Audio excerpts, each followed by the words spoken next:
중국 축구는 꽃! 안녕하세요, 고스트입니다.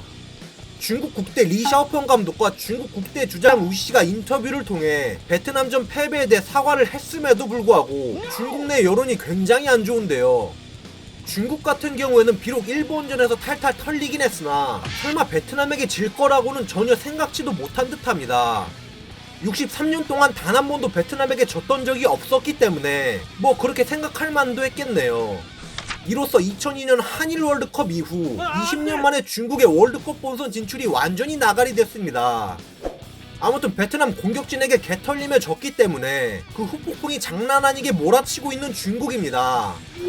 중국 축구 팬들이 개빡친 건 당연하거니와 시진핑마저 극대노했다고 하는데요. 2013년 중국이 태국에게 1대5로 개처발렸던 홈경기 때문에 폭발했던 이후로 오랜만에 동남아 팀에게 털리자 시진핑이 빠개친 듯합니다. 당시에 태국한테 미친듯이 털린 영향으로 친선 경기였음에도 불구하고 안토니오 카마초 감독은 곧바로 쫓겨나고 말았었죠.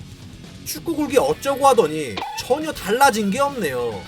뭐 본인들이 자초하긴 했지만 이미 망해가고 있는 중국 리그에 더해 설상가상으로 중국 대표팀까지 폭망했네요.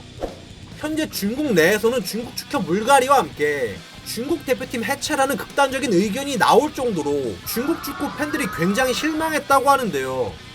사실상 모두 까이고 있습니다. 까볼까? 일단 베트남전에서 별다른 활약이 없었던 알랑과 알로이시오는 가뜩이나 중국 축구 팬들이 귀하 선수들을 부정적인 시각으로 보고 있는 와중에 완전히 중국화가 됐는지 실질적으로 중국 선수들보다 나은 점을 보여주지 못했고 피파 가입국 중 최고령 스쿼드 랭킹 1위에 아직까지 오를 정도로 세대 교체가 전혀 안 되는 중국 대표팀이기 때문에 중국 선수들은 뭐 말할 것도 없이 노답이라고 볼 수 있죠. 또한 리티에 감독의 후임인 리샤오펑 감독은 가뜩이나 인내심 부족한 중국 축협이기 때문에 두 경기 만에 나가리 스멜이 슬슬 나고 있는데요.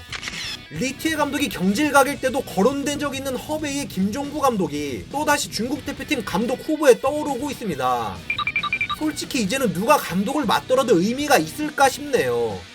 또한 중국 축협 회장이 중국 리그의 거품을 빼기 위해 칼을 들었으나 이게 중국 정부의 정책과 맞물려 중국 리그가 완전 나락으로 떨어지고 말았는데요.